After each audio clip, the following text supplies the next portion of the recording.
Okay, so talking about back on track, talking about Gen Z, just give us a sense of the age group that they are right now and who they are. Well, we're really talking about, I think, kids from 3 to 20-ish in that range. We're talking about millennials, and the next generation down are Gen Z. Now, people call them iGen. You've heard a couple other titles that are used for this generation, but if you've got junior hires or high schoolers in your house or grade school, you've got a Gen Z student that probably is facing some of the issues we talk about in the book. Okay, so why, Sean, did you write the book? I think a few reasons. One would be Scotty, Shauna, and Shane, which are my kids. I started noticing that there's certain trends shaping the way this generation thinks. And I get asked all the time, how do I pass on my faith to the next generation?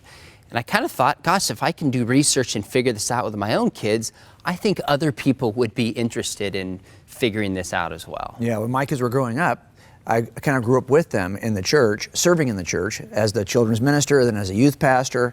So I got to know this generation, and this is where we kind of came in contact. And so we thought this is a good opportunity to kind of describe our own personal experiences, both the good stuff that we kind of learned from and the train wrecks that we wish we had never done it quite that way. But you learn a lot from mistakes. You can learn from our mistakes too. So we're hearing that significant numbers of Gen Z are leaving the church, but they're not leaving God. Explain this. Why is this happening? Well, there's a number of reasons why kids will disengage the church and some will disengage their faith.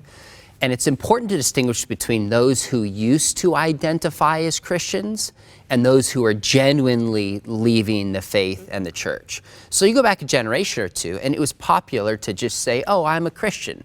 Now people are resisting labels, yet those who define themselves as Christians, I don't know how many really were in the first place. That's where it's hard to decipher some of these statistics. But at its core, I think those who disengage do for a couple of reasons. Number one, there's a relational brokenness. Studies show that the most significant statistical factor in faith being passed on to the next generation is a, quote, warm relationship with the father. And that doesn't mean the mother's not important. It means the father tends to be a little bit more of a wild card. So statistically, relationships are key. Second, there's a truth component. The kids aren't convinced this is really true. And they haven't been taught how to navigate culture from within a Christian framework. So the book is about truth. How do we help kids think Christianly? But also we have to develop very intentional, warm relationships with this generation to live out that truth.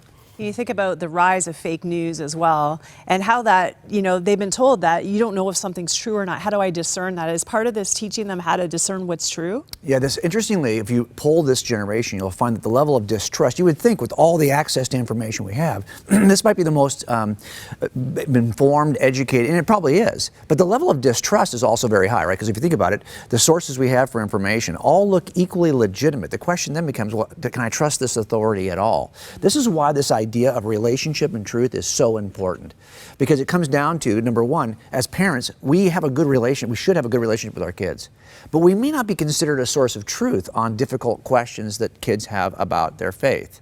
So they can go online and find the truth claim, but there's no relationship with the source of that truth claim. And it turns out the most influence you're going to have as a parent, or as anybody proclaiming a truth, is relationship with the person you're talking to and knowledge about the truth claim. Those two things together are the most persuasive. So as parents, we have the first half. We just may not have the second half. The other sources online have the second half, but they definitely don't have the first half. So when we put those two things together, we see, I think, change in the lives of young people.